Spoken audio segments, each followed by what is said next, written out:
Marcus barely looked up from his phone as he spoke. Let's keep it simple. No lawyers, no splitting assets. You move out, and I'll let you keep your car. His words hit hard, as if 15 years of marriage meant nothing. I gripped my coffee mug, trying to steady myself. And the house? I asked. You expect me to just walk away from the home I've spent years renovating? He finally met my eyes, looking annoyed. Look, Anna, Megan really loves this place. She already has plans to redecorate, and honestly, you're always out volunteering anyway. It just makes sense. Megan, his 24-year-old girlfriend from the gym. Of course she loved the house I had built and cared for. I took a slow sip of coffee, forcing myself to stay calm. When did you meet her? I asked, even though I already knew. Marcus shifted uncomfortably. That doesn't matter. What matters is that we've grown apart. You're busy with your projects, and Megan, she understands me. She's young, full of life. I held back a bitter laugh. At 42, I had never felt more alive. But Marcus had been too busy chasing his youth to notice. And when do you want this settled? I asked. By the end of the month. Megan's lease is up, so it makes sense for her to move in then. You can stay with your sister while you look for an apartment. He spoke as if he was planning a weekend trip, not tearing my life apart. I stood and walked to the window, looking at the garden I had worked so hard on. And if I said no? Marcus sighed. Come on, Anna. Don't make this hard. You know I can afford better lawyers. Let's keep this civil. I turned back to him with a small smile. You're right. We should keep this simple. His eyes narrowed. Really? You'll agree? Of course, I said softly. I'll start packing this weekend. Marcus seemed surprised by my calmness. He had expected tears, begging, maybe even a fight. Instead, he got quiet acceptance. It made him uneasy. Well, good, he said, standing up. I'll be at Megan's until you're out. Just leave your keys on the counter. As he walked to the door, I called out, Marcus. He stopped. How long have you been planning this? He hesitated. A few months. I wanted to be sure before saying anything. I nodded. That's funny. I've been planning too. He frowned. Planning what? You'll see, I said, turning back to my garden. I waited until the door shut before pulling out my phone and texting my lawyer. It's time. What Marcus didn't know was that I had seen this coming.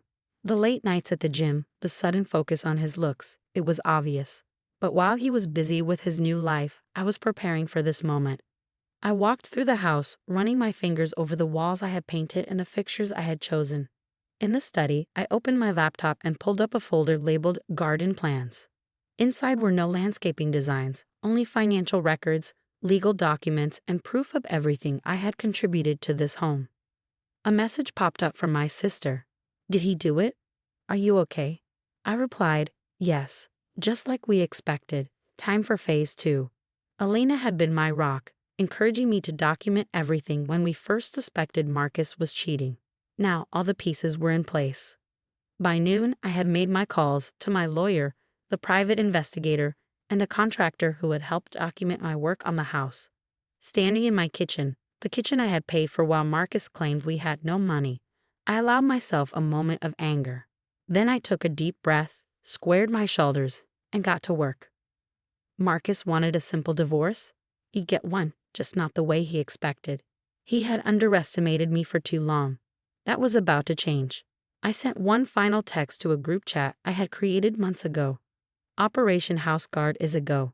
Within seconds, replies flooded in. My sister, my lawyer, my closest friends, all ready to help. Marcus thought I was the same naive 25-year-old he had married. He was about to learn just how much I had changed. The next week played out exactly as I expected. Marcus showed up at the house while I was out, bringing Megan along to start planning her changes. What they didn't know was that my security cameras caught everything. Every insult about my tastes. Every smug comment about what they do. This garden is way too much, Megan said on the footage. We should turn it into a pool. That night, my sister Elena and I watched the recordings. She had moved in to help me pack. But in reality, she was documenting everything while I set my next move in motion. Did you see their faces when they walked into your art studio? Elena asked, pausing the video. They have no idea that room alone is worth more than Marcus makes in a year. I smirked, thinking of the custom skylights and ventilation system I'd installed. Marcus thinks I waste money on hobbies. He never even looked at the property assessments I've been collecting. Every upgrade I had made to the house over the last 5 years was carefully documented, paid for with my inheritance and work stipends. Money Marcus never noticed because he never cared. The next morning, I got a text from Marcus. Movers coming Thursday. Make sure your stuff is packed. I replied with a simple, knowing it would annoy him. He always hated when I used emojis instead of words. That afternoon, I met with my lawyer, Sandra. She spread out the documents we gathered, smiling. The house's value has gone up by 287% since you started renovations, she said, tapping the paperwork. And we have proof that you paid for every major improvement. Marcus hasn't contributed a dime since 2019. I leaned in. And my separate accounts? Sandra nodded. All accounted for. The inheritance, consulting fees. Everything is legally yours. Marcus can't touch a penny. While he was busy chasing his midlife crisis, I had been building a case. Every bank transfer, every receipt, every investment, I had it all. What about his better lawyers? Sandra asked, amused. I slid my phone across the table, showing her the private investigator's report. He's drowning in credit card debt. Those fancy gym memberships, the designer suits, all on borrowed money. Thursday came. The movers arrived, ready to pack up the house. I met them in the driveway with a folder in hand. Mrs. Harrison, the lead mover, asked, "We're here to pack up the house." I smiled and handed him a document. Actually, there's a court order preventing the removal of anything until the divorce is settled. Feel free to check with your legal team. Within 20 minutes, the movers left and Marcus arrived, furious. "What the hell, Anna?" he shouted. "I thought we agreed to keep this simple." I stayed calm. "We did. I'm just protecting my property." "Your property?" he scoffed. "I'm the one who paid the mortgage." I raised an eyebrow. "Really? When was the last time you actually checked the mortgage statements?" His face turned red. I could see him struggling to remember when he last looked at our finances. For years, I handled everything while he focused on his career and later, his gym routine. "This is ridiculous," he snapped. "I'm calling my lawyer." "Please do," I said. "I'm sure they'll love reviewing the property assessments and renovation records my team put together." His anger faded into confusion. "What team? What documentation?" I smiled, the same calm smile I gave him when he first suggested our simple divorce. "You know those volunteer committees you mocked? The Historic Preservation Group? The Neighborhood Board? Turns out they're really helpful when proving property values." He finally realized what I had done.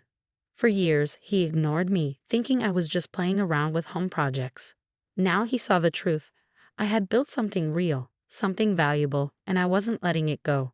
"Megan's waiting to move in," he said weakly. "She might want to check the property records first," I replied. "And maybe your financial situation too." I turned and walked inside, leaving Marcus standing in the driveway as his plan unraveled. Elena was waiting in the kitchen with a high five and a glass of wine. "Think he'll finally check those mortgage papers." I sipped my wine, remembering when I refinanced the house 3 years ago, putting it in my name alone. Marcus had signed the papers without reading them. "He'll figure it out soon enough," I said, just like everything else he should have paid attention to. The truth hit Marcus like a tidal wave over the next few days. Every attempt to assert control over the situation revealed another layer of preparation he hadn't anticipated. When he tried to access our joint accounts, he discovered they'd been properly documented and separated months ago. When he sent his lawyer to threaten legal action, they were met with overwhelming evidence of my sole financial contribution to the property's value. The final blow came when Megan, who'd been eagerly planning her interior decorating schemes, learned the truth about Marcus's finances. I was in the garden, tending to my roses when Marcus's car screeched into the driveway. He looked disheveled, nothing like the confident man who'd announced his plans for our simple divorce just weeks ago. "You planned this," he accused, storming up the garden path. "You've been planning this for years." I carefully deadheaded a rose before responding. "No, Marcus. I protected myself while you were busy destroying our marriage." "There's a difference." Megan left, he admitted, slumping onto the garden bench. She saw the credit card statements, the mortgage documents, everything. Funny how quickly people leave when they discover the truth. I replied, thinking of all the times I'd asked him to review our finances together. All the attempts I'd made to involve him in household decisions. I can't believe you refinanced the house without telling me. I did tell you. 3 years ago. You were too busy with your new gym membership to read what you were signing. I turned to face him fully, just like you were too busy to notice where the money for all these renovations came from. He looked around the garden, really seeing it for the first time, the carefully planned landscapes, the professional hardscaping, the custom irrigation system. All improvements I'd made while he assumed I was just puttering around with plants. Your aunt's inheritance, he said slowly. The consulting work, you weren't just volunteering, were you? I was building something, Marcus. While you were trying to recapture your youth, I was investing in our future, or what I thought was our future. Elena appeared at the back door. Everything okay up here? I nodded, appreciating her protective instincts. She'd been my backbone through all of this, helping me stay focused on the long game instead of reacting emotionally to Marcus's betrayal. The divorce papers are ready, I told Marcus. The real ones, not your simple version. Sandra will email them to your lawyer today. And the house is mine. Legally, financially, and morally. You can collect your personal belongings once the agreement is signed. There's a detailed inventory of what's yours and what stays. He stood up, looking older and smaller than I'd ever seen him. I really messed up, didn't I? Yes, I said simply. You did. After he left, Elena brought out 2 glasses of wine. We sat in my garden, watching the sunset paint the sky in shades of pink and gold. You know, Helena said, when you first told me your suspicions about Marcus, I wanted you to confront him immediately. But this was so much better. I smiled, thinking of all the quiet hours I'd spent preparing, protecting, and building while Marcus assumed I was oblivious. Sometimes the best revenge is simply being prepared. The divorce was finalized 3 months later. Marcus moved into a small apartment across town. His dreams of playing house with his younger girlfriend shattered by the reality of his financial situation. I kept everything I'd built, the house, the garden, the art studio, and most importantly, my dignity.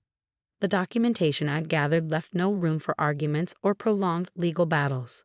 Megan, I heard, had moved on to someone else. Someone whose promises of luxury actually had substance behind them. I couldn't bring myself to feel sorry for either of them. 1 year later, I stood in my garden, which had just won the local historical society's preservation award. The irony wasn't lost on me. All those committees Marcus had mocked had actually been building my reputation as a restoration expert, making plans for the new greenhouse. Elena asked, joining me with our traditional glass of wine. Actually, I smiled. I'm thinking of starting a consultation business. There are a lot of old houses in this neighborhood that need someone who understands their value.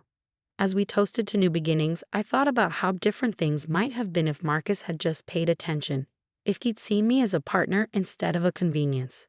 But then again, if he had, I might never have discovered just how capable I was on my own. The simple divorce he'd wanted had turned into a masterclass in preparation and patience. While he'd been planning his escape, I'd been quietly building my fortress. In the end, the house he'd so casually tried to take from me had become the symbol of my independence. Sometimes the best victories are the ones you plan for quietly, while others underestimate you. Marcus had wanted simple. He got simple, just not the kind of simple he'd expected.